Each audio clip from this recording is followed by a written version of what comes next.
Bon, bienvenue pour le Midi Tech Path to Production. Tu peux passer à celle parce que c'était juste pour faire joli ça. Hein? Ouais. Donc, ce petit Midi Tech donc, par le groupe CI/CD, on commencera par, je ferai une petite mise en contexte. Et puis, je vous proposerai notre Path to Production qu'on va vous présenter. Et derrière ça sera une base de travail pour discuter autour de retour d'expérience sur 3 expériences, donc GLD, Page Jaune et Ariane Next, IDNO, autour de ce Path to Production.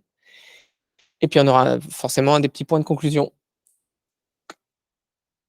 Alors, pour vous donner un peu de contexte sur comment on est arrivé à aborder ce sujet-là, l'objectif du groupe CI/CD que Charles a relancé, voilà, l'idée c'était qu'on voulait avoir nous des réflexions sur les bonnes pratiques de CI/CD, de DevOps, et on savait pas trop par où aborder le truc. Et assez rapidement, on s'est dit qu'on aurait, nous, ce qu'on avait envie d'avoir, c'était des exemples, des vrais exemples, des projets fonctionnels sur notre GitLab qui tournent, et qu'on puisse du coup avoir un peu un petit bac à sable comme ça de jeu, on puisse jouer dessus, et puis pouvoir, si on voulait tester un nouvel outil, on puisse se plugger dessus. Si on avait des clients qui arrivaient, qui disaient: tiens, on savait pas comment faire, qu'on puisse avoir des éléments de démo aussi pour dire voilà comment on va faire. Et puis premier réflexe qu'on a eu, on s'est dit: c'est génial, on a tous nos outils qui sont dispo, allez go. Alors on a commencé, on avait déjà du front qui était dispo, on s'est fait un petit projet back, on a commencé à faire les pipelines, et puis assez vite on s'est dit: mais en fait, on veut faire quoi exactement? Quelle est la tête de ce qu'on veut avoir? Alors ce qu'on savait, c'était qu'on voulait être dans un code de déploiement continu. On s'est dit: OK, on fera du Docker, mais très vite on pensait outils, mais on savait pas en fait exactement comment, ce qu'on voulait faire et quels étaient les specs de ce qu'on voulait faire. Et c'est là où Tristan est arrivé avec un exemple de path to production. Il a dit: mais il y a ça qui existe et ça peut être intéressant. Et donc là, vous allez me dire: mais qu'est-ce que le path to production? Je vois que Pablo dit, mais je le vois bien dans ses yeux, qui dit: mais qu'est-ce donc ce path to production? Alors, je vous donne la définition donnée par mon ami ChatGPT. Ça désigne les étapes et les processus suivis pour développer et mettre en production un produit ou une application. Donc il y a les étapes de planification, de développement, de test, de validation, de mise en production, de maintenance continue, et il y a également, vous allez le voir, qui fait quoi, les rôles de chacun. Hem, Quand je dis que c'est ChatGPT qui m'a sorti ça, c'est pas hasard, c'est parce que vraiment trouver une définition du path to production, c'est pas évident. Quand vous regardez sur Google, il y a pas vraiment grand chose qui sort. On sait que ça fait partie de d'autres méthodos un peu qui permettent de spécifier un peu ce genre de process, de manière plus macro aussi au niveau du groupe. Il y a quelques trucs, il y a des articles sur le path to production, mais vraiment des vraies définitions, il n'y en a pas non plus énormément. Donc voilà. Et donc ce que je vous propose, c'est qu'on regarde un peu l'exemple. Donc là, nous, c'est notre path to production. Ce que je vais vous présenter, c'est celui qu'on a décidé qu'on va vouloir implémenter nous dans le cadre de notre projet CI/CD. Ça va peut-être vous sembler être un peu basique, ce que je vais vous dire des fois. Et en vrai, je pense qu'à chaque fois qu'on commence à débattre là-dessus avec le groupe, on a passé 2-3 heures à en parler en fait, et en fait, on dérive vachement vite et voir un peu ce qu'il y a derrière. Alors, à savoir, il est sur tu me passes en black. Il est sur il est sur le GitLab, Lixi, il est dispo. Il est fait donc c'est du Mermaid. Donc si vous avez des questions Mermaid, il faut voir avec notre expert qui est derrière, Marc-Antoine, qui a tout fait. Vraiment, il adore ça. Donc, comme je vous disais, vous avez ce que vous pouvez voir en haut, c'est les parties prenantes. Donc, il y a tous les parties prenantes des gens qui vont pouvoir interagir au sein de ce path to production. Ça ne veut pas dire que chacun est différent. On peut très bien avoir un dev qui est en même temps le pire, c'est souvent comme ça. Hein. Il y a les testeurs, des fois, on sait très bien qu'on peut être nous-mêmes les testeurs. Je sais pas si tu peux être plus grand, ouais. Et donc, en tout cas, ça permet d'expliciter vraiment tous les parties prenantes. Pas sûr, parce qu'en vrai, c'est du. C'est du Mermaid? Ouais, c'est du Mermaid et le resize sur Mermaid n'est pas ouf. Voilà. Je peux essayer. Hop là. Clac. Voilà. Donc. Non, mais c'est bien que là, par rapport. Le zoom navigateur est parfait. Ouais, ça va. Merci. Donc, je vais vous le commenter rapidement. parce qu'encore une fois, je pense qu'il y a pas mal de trucs que vous allez vous dire: «OK, c'est normal, quoi». Comment est-ce qu'on fait pour mettre une feature en prod, une évolution en prod, une correction, de sécu en prod? Bah, ça commence par le start, classique. La question, c'est est-ce que le ticket, il est prêt? S'il est prêt, on peut commencer à l'assigner. Sinon, bah, on pleure. Bon, bah, du coup, pour, une fois que le ticket est signé, on crée une branche, on commence le dev. Encore une fois, on est dans un contexte de déploiement continu. Donc du coup, à la fois, il y a des gens qui vont commencer à développer, donc le dev est en cours. Tant qu'il n'est pas terminé, on continue à le faire. Et en même temps, pendant ce temps-là, il y a un testeur qui est prêt à implémenter les critères d'acceptance. Donc avoir des tests vraiment qui sont capables de tester les critères d'acceptance. Vous voyez bien qu'ici, à aucun moment on parle d'outils, on parle de comment on les implémente. Voilà, on sait juste il faut les implémenter et le testeur est en charge de les implémenter. Une fois que le développement est terminé et que les critères d'acceptance sont terminés, on fait la merge request.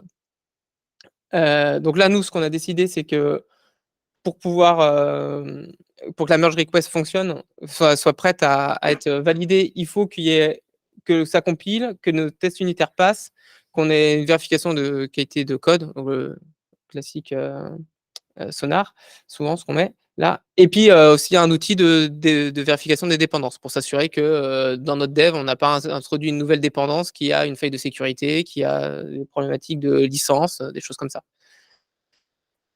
Après, donc il y a la revue de code et si tout passe, hop, on a le droit de valider le code, de valider la merge request et bah, du coup, ça merge dans la branche développe. Donc ça veut dire que nous, on a décidé que dans notre aussi workflow Git, ça allait dans développe. S'il y en a qui ont des questions, qui pensent que c'est pas comme ça qu'il faut faire, n'hésitez pas en.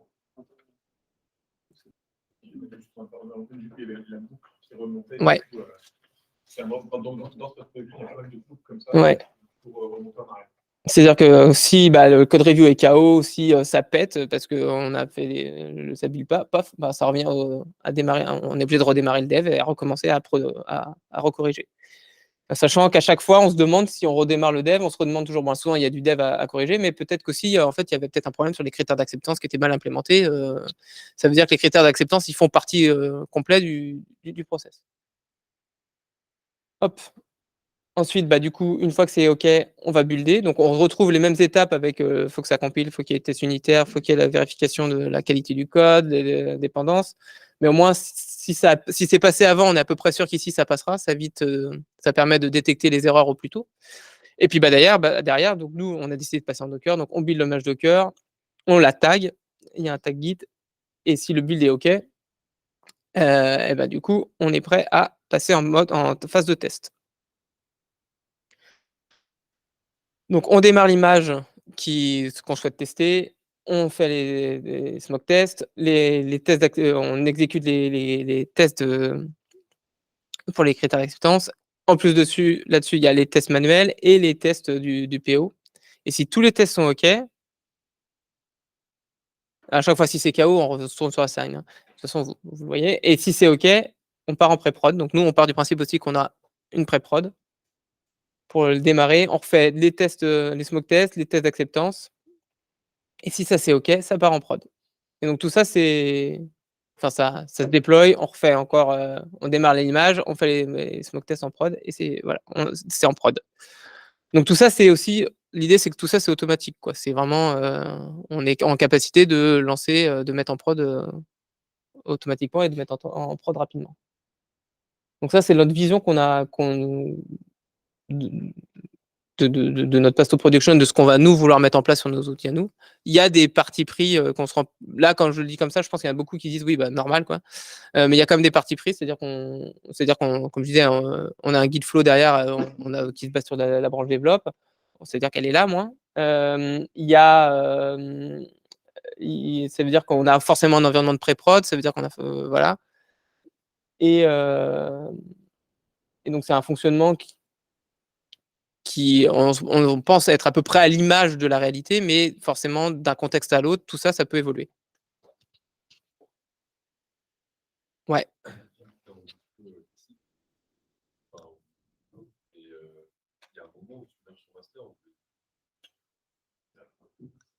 Alors, on n'est pas en guide flow, j'ai dit on est à une branche développe, donc on bosse sur du développe. Alors, à savoir que souvent, c'est là où... Non, mais c'est très bien parce que ça va avec la suite. À savoir que souvent, avec le Passo Production, on a effectivement la nécessité d'avoir un guide flow qui représente ce qu'on veut faire. Je sais pas si tu veux Oui, passer je dessus. l'ai prêt. Oui, je le vois sur l'écran.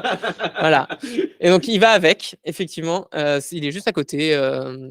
Donc, c'est juste pour vous dire que Mermaid permet aussi de faire votre guide flow qui va avec. Et donc, c'est vrai que forcément, quand on pense au Passo Production, très vite, le guide flow. Alors, le Passo Production ne présente pas le guide flow, mais ça se complète en fait. Donc, c'est important d'avoir un guide flow qui correspond à notre Passo Production. Et c'est en Mermaid aussi, donc c'est toujours le même expert qui est là pour ça. Les équivalents de la LAD, pas tout simplement toute la branche main, ce serait, on va dire, le merge développe, notre branche développe, c'est vraiment développe. Ouais. Et la master correspond du coup à la prod. Donc, le code qui est sur master, c'est une branche qui est immutable, sauf quand il y a des merge requests qui sont validés, et ça correspond au code en prod. Du coup, tu auras une branche dev, une branche prod, une prod. Ouais. Mais ça veut dire que le Pass to Production, en tout cas, nous, on a fait le choix, mais encore une fois, c'est un outil, le Pass to Production. Donc, si on a besoin d'expliciter des choses, de les mettre visibles, on peut carrément les mettre visibles. Mais nous, on a fait le choix de ne pas mettre visible le fait de dire quand on part en prod, ça veut dire qu'on meurt sur le master. Mais pour nous, c'est implicite que quand on part en prod, en fait, on a notre guide flow notre flow guide qui est derrière, et donc du coup, ça veut dire que tu vas merger, quoi. C'est une solution technique, quoi. Tu pourrais faire un autre flow guide pour implémenter ton Pass to Production sans forcément dire on met sur le master. Et l'idée, c'est pas de dire ce qu'on vous présente là, c'est la meilleure façon de faire du Pass to Production et un guide flow. C'est juste qu'on dit nous, on va faire ça, c'est nos specs à nous, mais selon les contextes et selon les contraintes, il y a sûrement d'autres adaptations à avoir, d'autres solutions. Dans le graphe, il y avait un moment le tag, et du coup, le tag, tu le fais sur la master. Tu tags ta branche Git, directement. Ouais, mais... En fait, on n'a qu'une branche, on a fait la branche main. Ah, ok, d'accord. Ouais. Après, la question, c'est comment tu fais le déploiement. Alors, là, on a complètement éludé la question. On peut très bien imaginer que, parce que tu as un autre repo, qui est un repo de déploiement, où en fait, tu vas juste faire référence à un tag, à une version spécifique. Tu vas dire, je touche sur développe pour mettre à jour mon environnement de dev, je vais sur merde. On peut aussi très bien imaginer juste que c'est des étapes manuelles qu'on déclenche sur ta pipe. Ça n'est pas spécialement connecté quelque part une nouvelle version. C'est vrai que d'avoir tout ça en image, c'est quand même des fois on sait les étapes du développement qu'on a, mais en fait il y a des moments où c'est flou, donc en fait on pourrait croire qu'il y a de la redondance, donc c'est ce qu'on disait, là toute la partie build on la voyait aussi dans la partie merge request, on voit aussi toute la partie smoke test, etc. qui sont en dev, en pré-prod, en prod. Du coup, l'idée, c'est même s'il y a de la redondance dans le post-production, c'est pas un problème, parce que l'idée, c'est que on voit plusieurs fois s'expliquer pendant cette partie qui est dans les merge request, elle est aussi après dans la partie build. Un peu plus bas dans la partie pré-prod et prod, on a les smoke tests, par exemple, qui sont mis en plusieurs fois aussi, mais c'est juste pour éviter toute zone de flou, juste pour donner un petit contexte sur Accenture. On a du contexte jusqu'au moment où on fait le git tag, et après, il n'y a plus rien. C'est le flou complet, on ne sait pas ce qui se passe sur la partie release. Et donc, du coup, ça sert aussi à ce genre d'outil, sert aussi à ça, juste au moment de mettre les mots, même si on n'a pas la main dessus, en fait, au moins, on sait ce qui se passe, et c'est plus flou. Quand c'est flou, c'est qu'il y a un loup. Ouais, et d'ailleurs, là, pour revenir à la question, là, il y a un loup sur le comment on déploie. Mais il y a un loup. Clairement. Mais c'est possible que ça, ou justement, non, mais en fait, on va commencer à l'implémenter, et en fait, je pense en le déployant, on va sûrement se dire, effectivement, en fait, là, il y a un flou, on aurait peut-être dû le préciser, spécifier. Est-ce qu'on a un besoin aussi de l'expliciter ou pas, ou c'est... Voilà. Et puis, comme toutes les docs, c'est pas gravé dans le marbre, c'est des choses qui sont amenées à évoluer. Dans toutes nos réunions, on a eu plusieurs fois des itérations, on a changé 3-4 fois des liens, parce que c'était pas ça, on en discute, etc. Et il ne faut pas hésiter à l'expliciter. Et du coup, bon, là, c'était pour présenter l'outil. Et l'idée de la suite, c'est que on vous fasse un retour d'expérience sur trois expériences et de voir un petit peu quels impacts ça peut avoir sur le pass to production, quelles étaient les contraintes, quelles étaient les décisions, et pour essayer de voir comment en fait on peut arriver à discuter autour de cet outil-là, qui paraît assez simple, mais qu'en fait qui est très riche. Et du coup, c'est moi qui vais enchaîner maintenant sur le sujet de GLD et vous montrer un petit peu ce que ça pourrait apporter le pass to production en fait sur GLD. Du coup, un petit peu de contexte. Déjà, GLD, c'est le groupe Le Duf, pas le Duff. Sinon, je sais que Seb pourrait se vexer. C'est deux projets, grosso modo, un projet de migration ESB et de la TMA sur un projet d'orchestration de flux des caisses enregistreuses. L'équipe, ça varie de 1 à 3 personnes. Et chez le client, il y a 2 responsables fonctionnels et chez nous, un Scrum Master. C'est juste une petite présentation projet très naïve. Au niveau de GLD, le gros impact que pourrait avoir notre Git flow, enfin l'un des plus gros impacts qu'il peut y avoir sur le pass to production, c'est le Git flow. On est en trunk-based development, donc c'est-à-dire qu'il n'y a pas de MR, pas de PR, il n'y a qu'une seule branche. Pour tout ce qui est nouvelles features, on va aller feature flipper les nouvelles features. Donc on va shipper du code, mais qui n'est pas forcément exécuté ou exécutable. Les code review, on fait ça en direct et on génère un tag de version à chaque pipeline. L'avantage du truck-based development, c'est qu'on peut aller très très vite en production, vu que c'est vraiment du flux continu, on peut aller du jour au lendemain en production. Et par contre, c'est pas forcément adapté à toute la taille d'équipe, hein. C'est plutôt sur des petites tailles d'équipe parce que sur des grosses équipes, avoir tout le monde qui commit sur la branche main, ça peut être un petit peu compliqué. Hop là. Et du coup, comme je disais, ça va avoir des impacts sur le pass to prod. Donc moi, je me suis un peu prêté à l'exercice de refaire un pass to prod pour GLD, voir un petit peu ce que ça allait donner. En termes d'impact fort, du coup, bon, le pas de Docker, c'est pas un impact fort, mais l'impact fort est vraiment sur le truck-based development. On avait aussi un impact, je vais vous montrer ça après, que la dev et la pré-prod n'étaient pas dimensionnées pareil, que même les déploiements n'étaient pas les mêmes, et ça a amené certaines déconvenues. En niveau de la qualif aussi, on a eu des PO qui étaient un petit peu beaucoup en retard sur les tests, et ça peut avoir des impacts, pas directement sur le pass to prod, mais dans l'organisation. Et pour terminer, on avait un impact aussi sur le développeur qui était aussi les testeurs. On avait donc des développeurs qui avaient la double casquette. Et donc, comme je disais, moi j'ai fait un petit peu l'effort de coup de remettre, enfin de passer.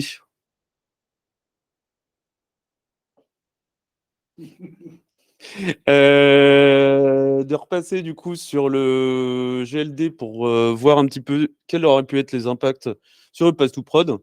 Donc déjà, ce qu'on peut voir, c'est que le début reste assez similaire. C'est pas très...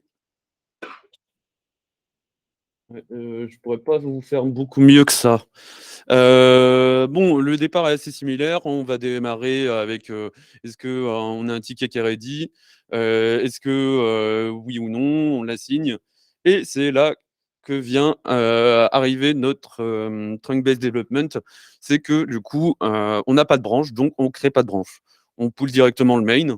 On va venir démarrer notre dev et implémenter nous-mêmes les tests d'acceptance.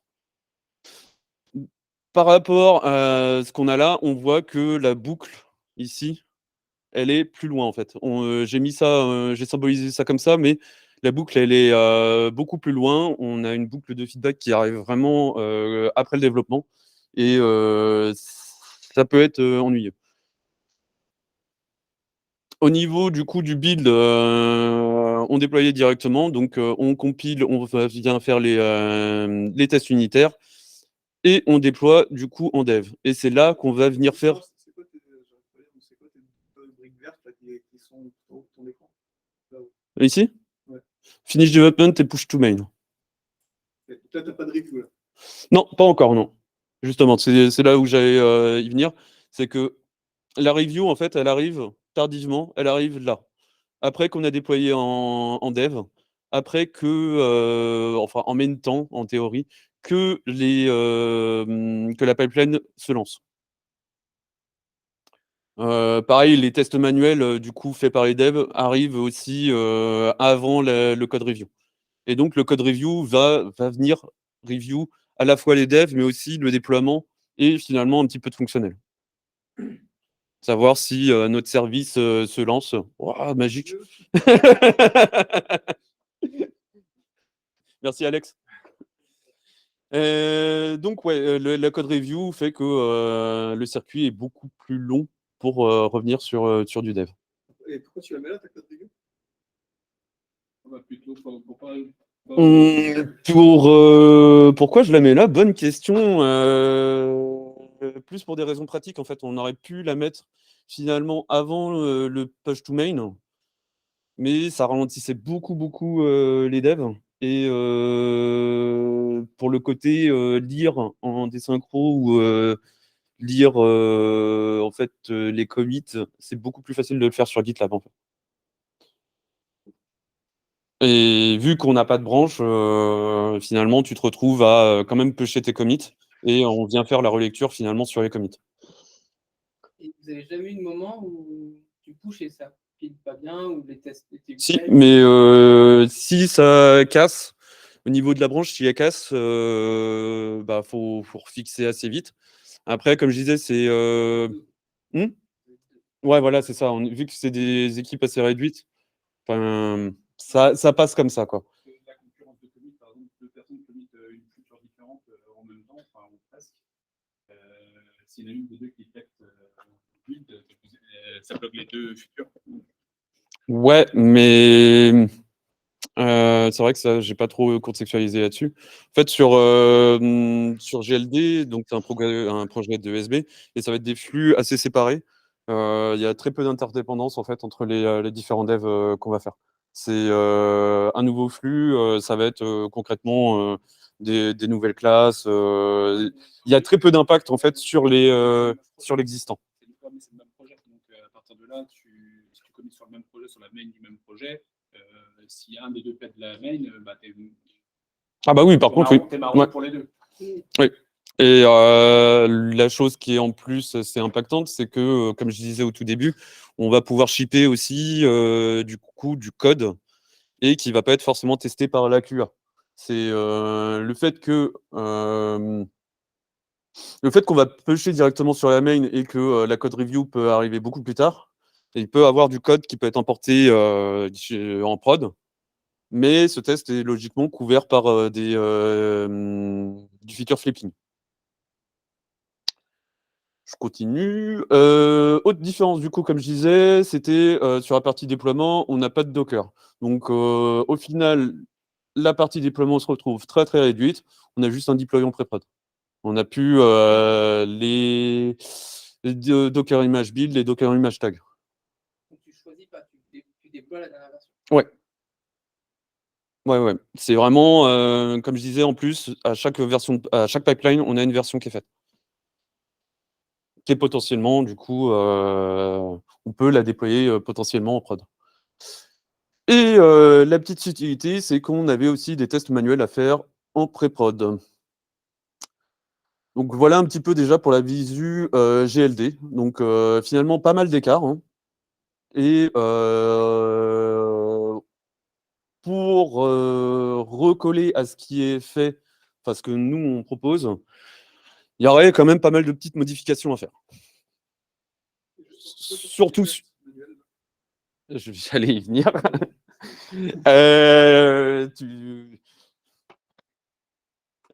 T'es en train de me gâcher ma conclusion sur mon truc. Du coup, pourquoi pas de tests manuels Enfin, pourquoi des tests manuels? Alors déjà, sur la place to prod, on pouvait voir que, justement, on a 2 fois des tests manuels et finalement, le symptôme, c'est qu'il n'y a pas assez de TI ou TA. C'est le client qui nous avait demandé de retester à chaque fois en pré-prod parce que, comme je disais avant, on a un écart en fait au niveau des infra dev et prod. Et typiquement, ce qui pouvait arriver, ce qui m'est arrivé beaucoup de fois, c'est que tu déploies en pré-prod, mais l'accès, par exemple, à un SMB ou à un SFTP, il n'est pas ouvert en pré-prod, alors qu'il était ouvert en dev. Donc, besoin de retester manuellement quand on est arrivé en pré-prod. Ce qui ralentit beaucoup le cycle de déploiement continu, finalement, quoi. Assez facile, par exemple, si c'est que de la conf, entre guillemets, avec des smoke tests ou des trucs comme ça. Le budget, le temps. Comme je le disais, du coup, je l'ai remis, mais au niveau de la prod, on pouvait avoir du code qui était non testé, du coup, qui était livré en QA, mais après, ce code-là est feature flippé, et en théorie, c'est pas censé casser. Je dis bien en théorie parce que c'est arrivé fatalement où tu touches à quelque chose sur un common, c'est shippé, et sauf que ça vient casser la prod. Et là, sueur et désespoir. Et du coup, pour le dernier point, mais qui n'est pas forcément un point grave, c'était donc que le testeur était le développeur et le testeur sont la même personne. Donc fatalement, ça peut engendrer des biais sur le fonctionnel. Voilà un petit peu du coup ce que j'ai pu en tirer moi sur GLD. C'est pas en vrai l'outil de faire le pass to prod, c'est assez intéressant. Et ça permet de formaliser, de voir des choses, hein, clairement.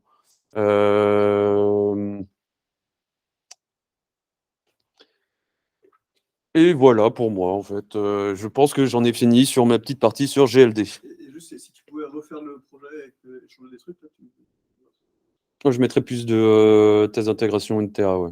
Enfin, acceptance et intégration.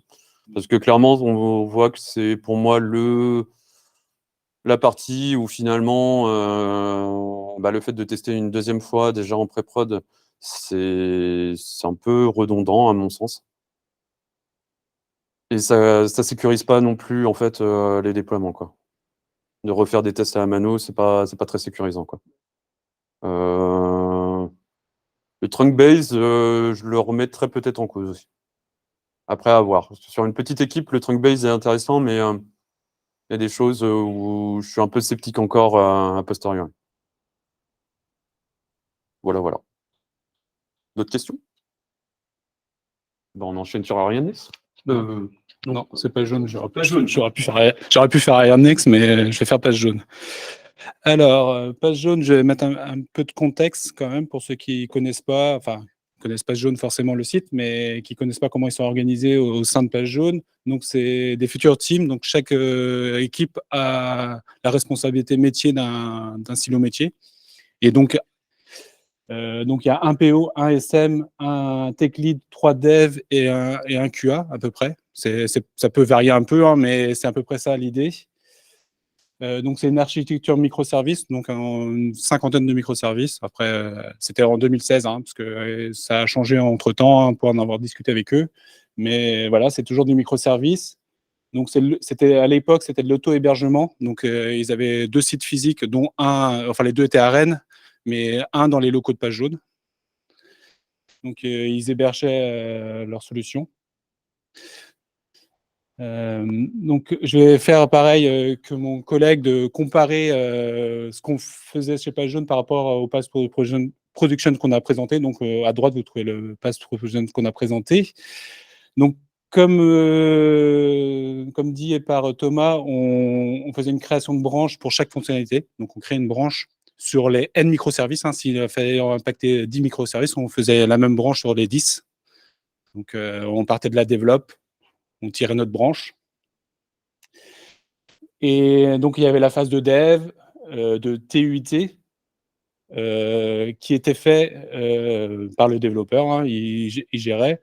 Les tests fonctionnels étaient faits par le QA ou les développeurs.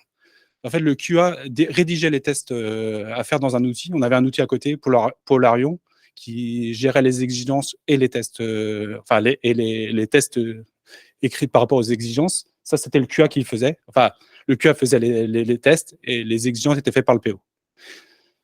Et du coup, donc l'implémentation des tests était faite aussi au sein du microservice. Donc c'est-à-dire que le microservice avait à la fois le code fonctionnel, mais avait aussi ses propres tests. Et donc tout était automatisé, hein. Donc tout développement avait forcément des tests. C'était obligatoire si ça passait pas la chaîne s'il n'y avait pas de test. C'était vérifié et c'était bloquant. Donc à la fin une fois qu'on avait écrit il y a une différence par rapport au pass to production, c'est qu'on faisait une relecture de code et des tests par un autre développeur de l'équipe, et on mergeait direct sur develop. Il n'y a pas de build, pas de chaîne, rien du tout. On mergeait direct sur develop, et là, du coup, ça a commencé la chaîne derrière. Donc, hop. Donc la CI, bon, on build des TU, on avait du sonar aussi. Bon, on n'avait pas de check dependency check, ça on faisait pas. Et donc, une fois qu'on avait arrivé, on faisait pas du Docker, on faisait du point deb. Donc, on générait un package deb pour de l'Ubuntu, pour le coup, parce que les déploiements chez PageJaune sont sur des VM. Donc, ils ont un pool de VM avec OpenStack. Ils demandent une VM, ils la montent, ils déploient l'appli via un deb. Donc, avec un repo Ubuntu pour aller chercher les points deb.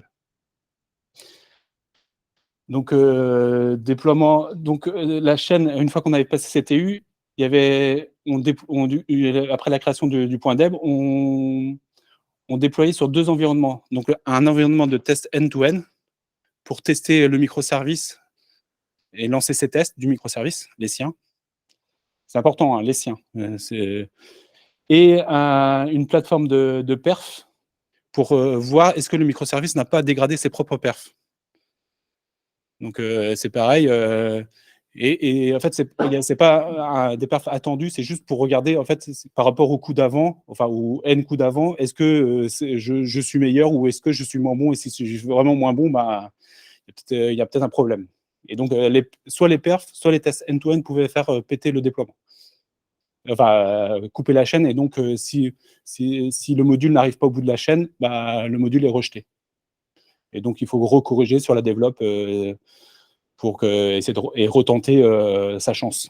Donc, en fait, c'est surtout ça, c'est que si la chaîne pétait à un endroit, enfin, on revenait juste sur la développe et il fallait juste un nouveau commit pour redéclencher le passage dans la chaîne. Et on le faisait directement sur la développe. Et donc, une fois qu'on avait fait ça, tous les tests, end-to-end, on taguait Git. Après, c'était juste pour la forme, hein, plus que pour un réel besoin. On s'était mergé sur master, parce que du coup, c'était au bout de la chaîne, donc on considérait que c'était prêt pour aller à la prod, et on faisait le tag du point deb, enfin, on mettait une version sur un point deb pour justement déployer la bonne version du composant. Les tests que tu joues à l'étape 2 et 4, c'est les mêmes, quoi. Étape 2 et 4. Ah oui, non, je me suis un peu emmêlé les pinceaux. Une petite, ouais. L'étape 2, c'est vraiment les tests du microservice. Étape 4, c'est les tests de tous les microservices qui ont été implémentés dans chaque microservice. On les joue sur la plateforme et on regarde est-ce que ça les pète ou pas. Parce que le microservice peut faire une régression, vu que c'était beaucoup d'API, bah, un problème de rétrocompatibilité d'une API et tout ça, bah, du coup, les tests des autres, normalement, doivent permettre de voir que tu as pété l'API. Ouais, non, ouais, je me suis trompé tout à l'heure. Et le test end-to-end, là, ta plateforme, c'est une plateforme provisionnée, en fait. Ouais, à la volée, ouais. Et en fait, c'est l'image de la prod ou de la future prod qui est déployée. C'est vraiment, il teste en plus ton module, ta nouvelle version de module. Il enlève l'ancienne version, il te met la tienne et il regarde comment ça se comporte. Et du coup, tu vas faire le test sur ton API, enfin ton microservice à toi qui a été mis à jour. Ouais. Si dans ta feature, tu disais tu as 10 API qui sont impactés, ils vont faire le test. Non, mais il faut. Il faut. Du coup, tu dois choisir l'ordre de comment tu déploies tes microservices déjà.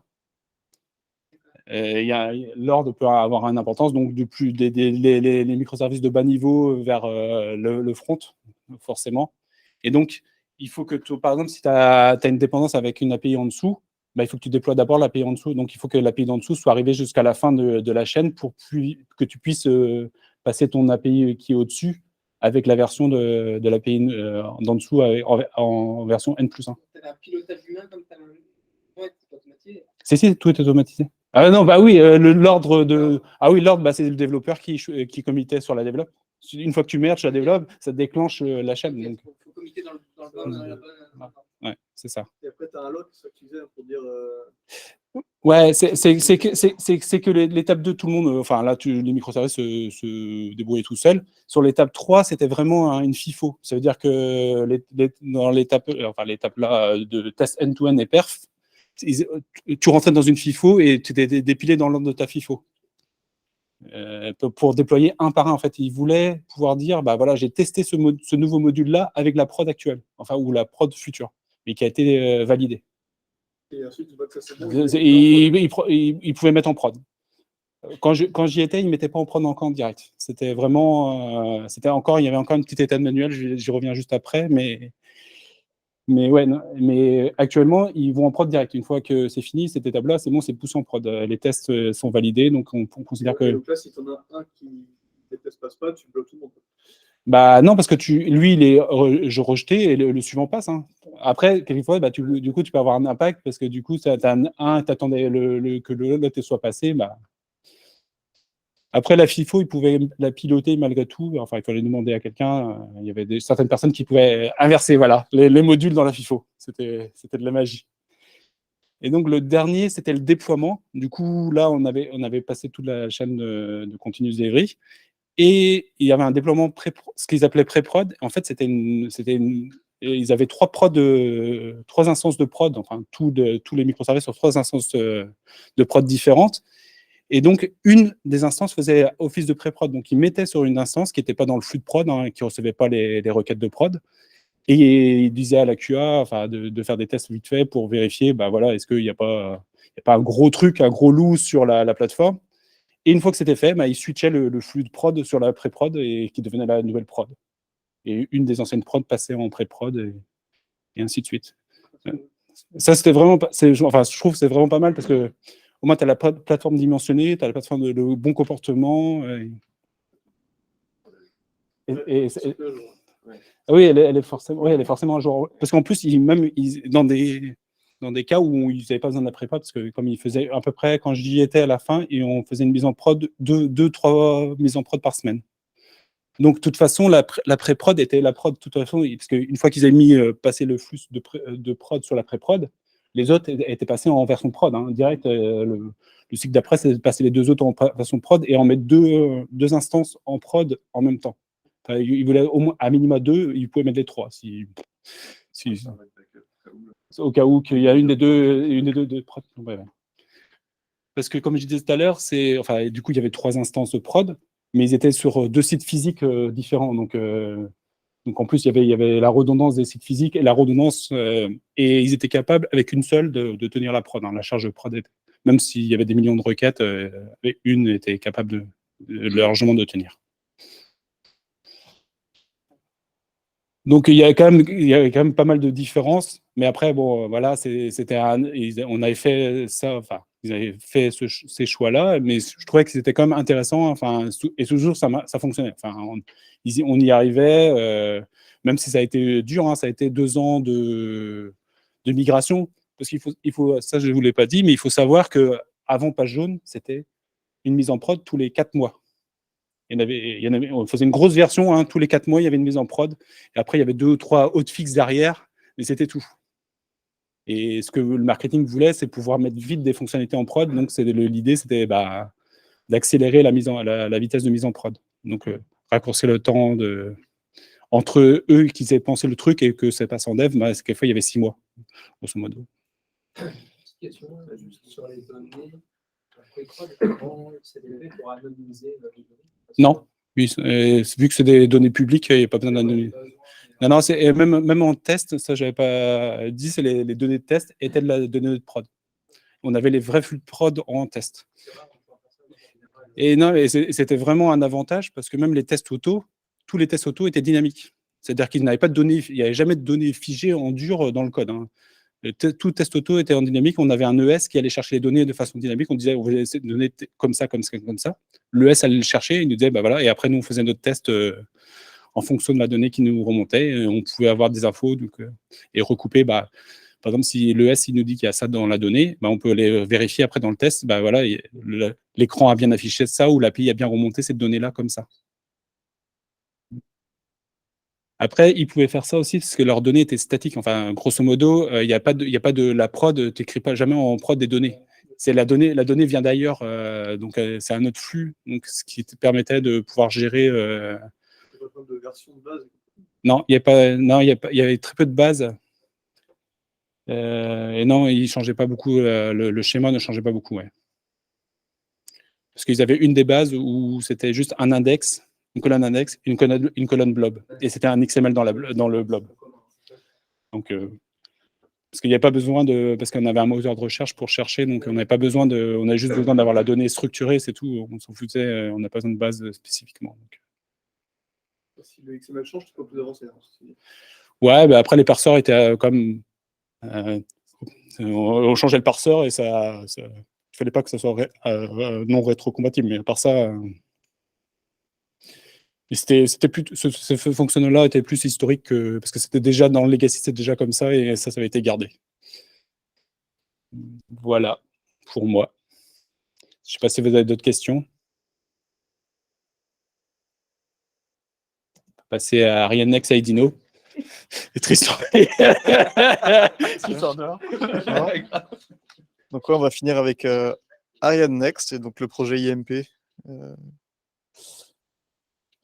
Pareil, l'idée là, c'est de regarder ce qui vient du contexte et qui fait que ça a un impact fort, et en particulier pourquoi on ne peut pas faire ce qu'on a décrit jusque-là, comme Pass Production. Donc chez Ariane Next, une des plus grosses spécificités et points de blocage qu'on aurait pour faire ce qu'on a présenté jusque-là, c'est que en fait, les équipes sont séparées. On a les devs d'un côté qui essaient d'être agiles, de faire des trucs et tout.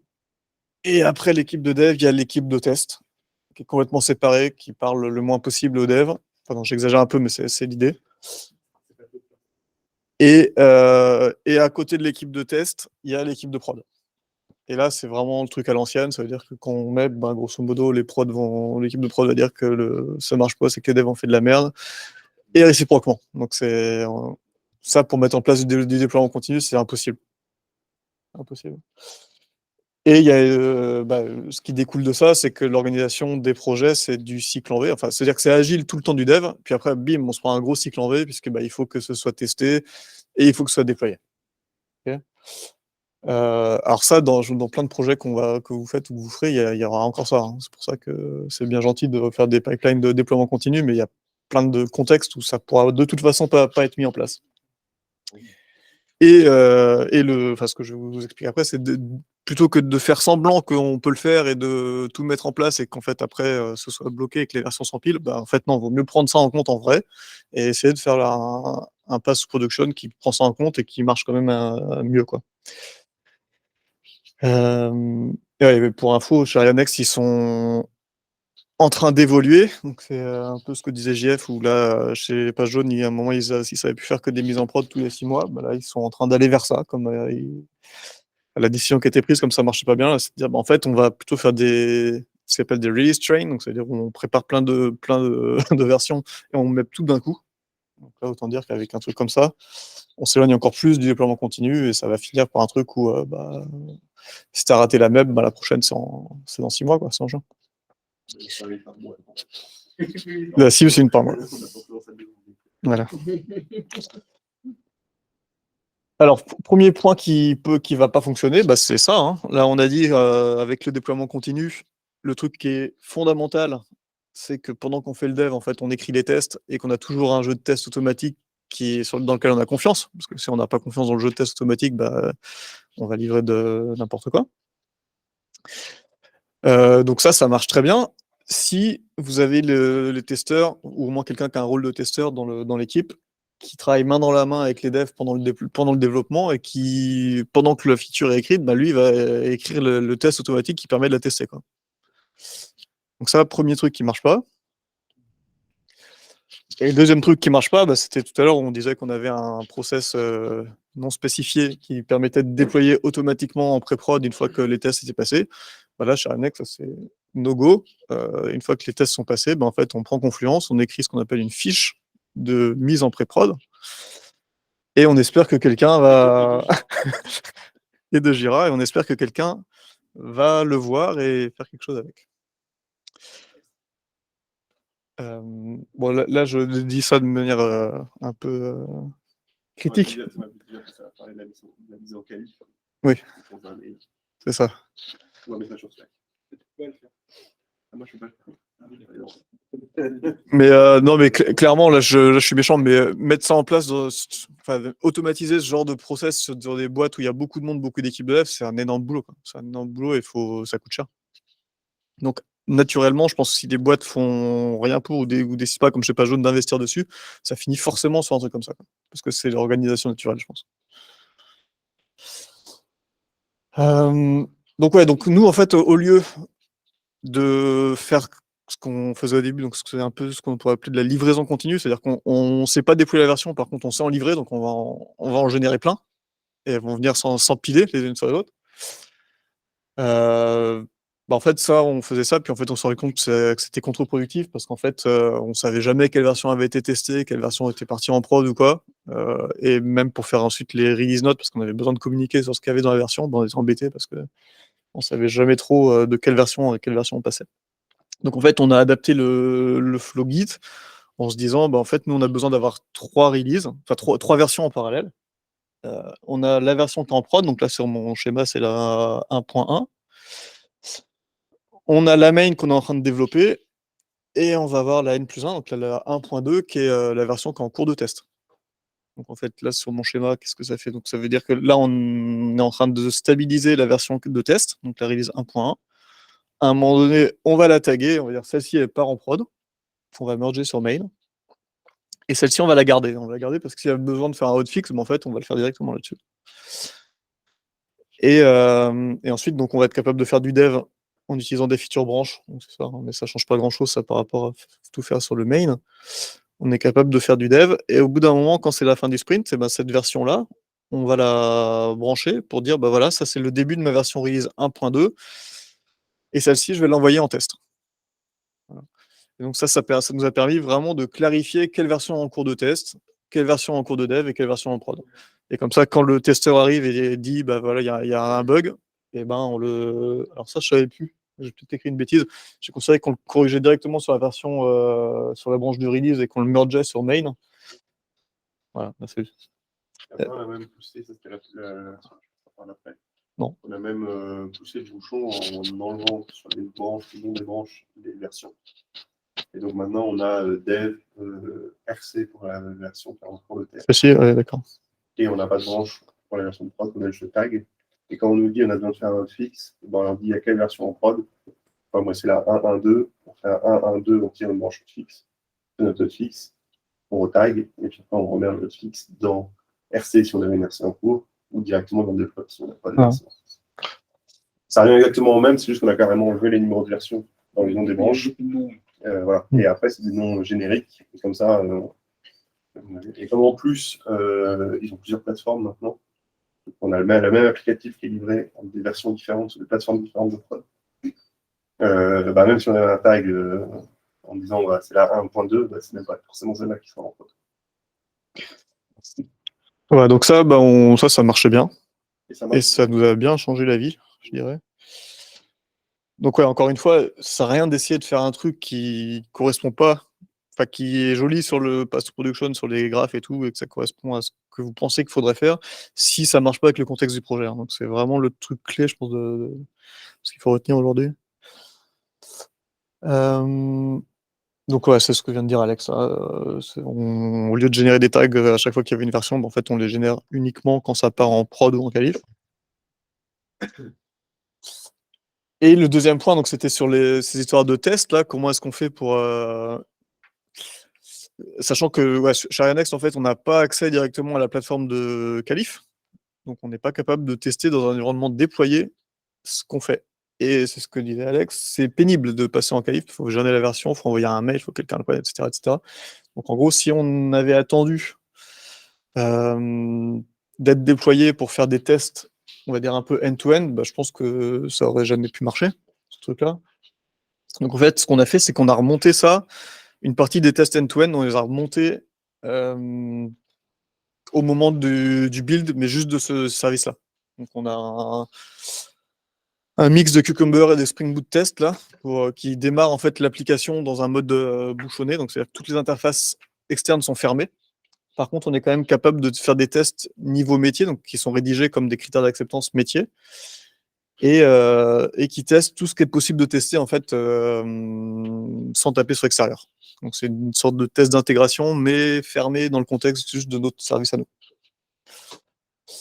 Et donc ça, ouais, comme je disais, ça nous a bien sauvé parce que ça permet de faire des tests de plus haut niveau avant d'être sur un environnement déployé, ce qui était critique dans notre cas. On a changé tout au cœur de workflow il n'y a pas longtemps. Et les tests ont tout de suite exécutés, une fois que c'était remplacé. Et clairement, après, il y avait un cas que je n'avais pas vu et qui m'a sauvé la mise, parce que sinon, ça n'a jamais été détecté. Ouais. Non, c'est bien.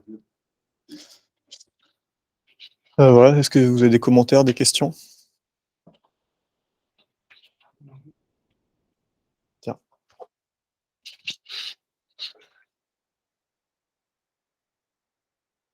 En conclusion, du coup, donc le Pass to Production, c'est un outil, c'est intéressant pour formaliser les process.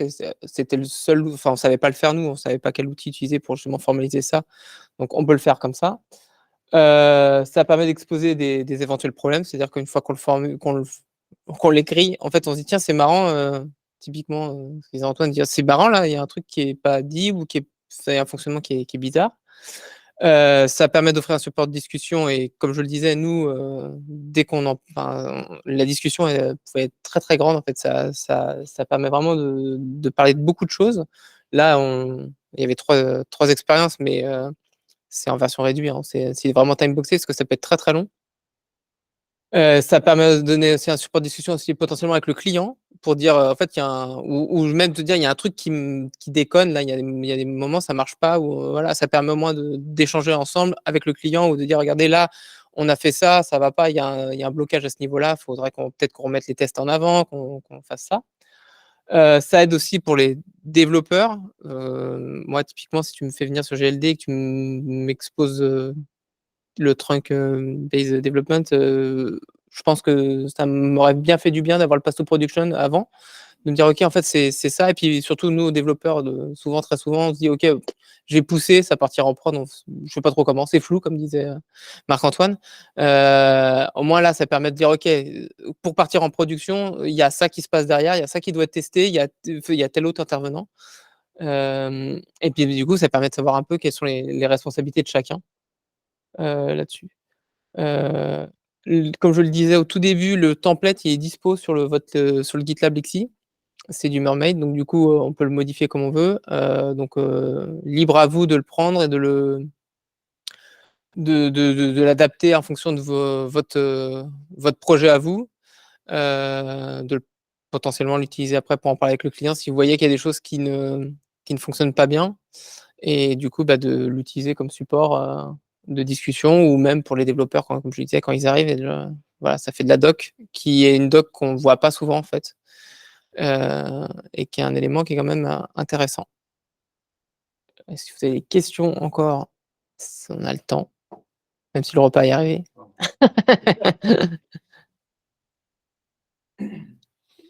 Méfiez-vous de l'outillage, hein, c'est ce qu'a dit Thomas au tout début. Ouais. Sur ce sujet-là, on a vraiment tendance à croire que le plus dur, c'est de savoir si on prend Ansible ou Argo CD, mais non, le plus dur, c'est vraiment de savoir ce qu'on est en train de faire. Le projet Legendre qu'on a fait avec Marc-Antoine, on s'est peut-être baissé à écrire des scripts Ansible, au bout d'un moment, on s'est dit, mais en fait, c'est quoi, comment gère les branches, quand est-ce qu'on trigger les pipelines et tout. En fait, c'est ça le sujet, c'est pas de savoir ce qu'il fait dans Ansible ou ce qu'il fait en fait.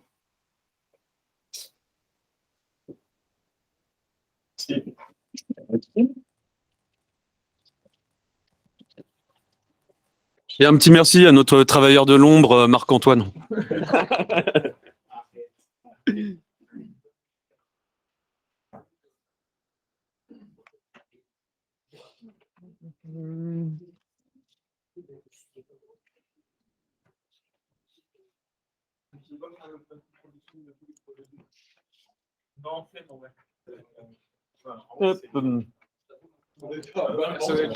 Salut Noé.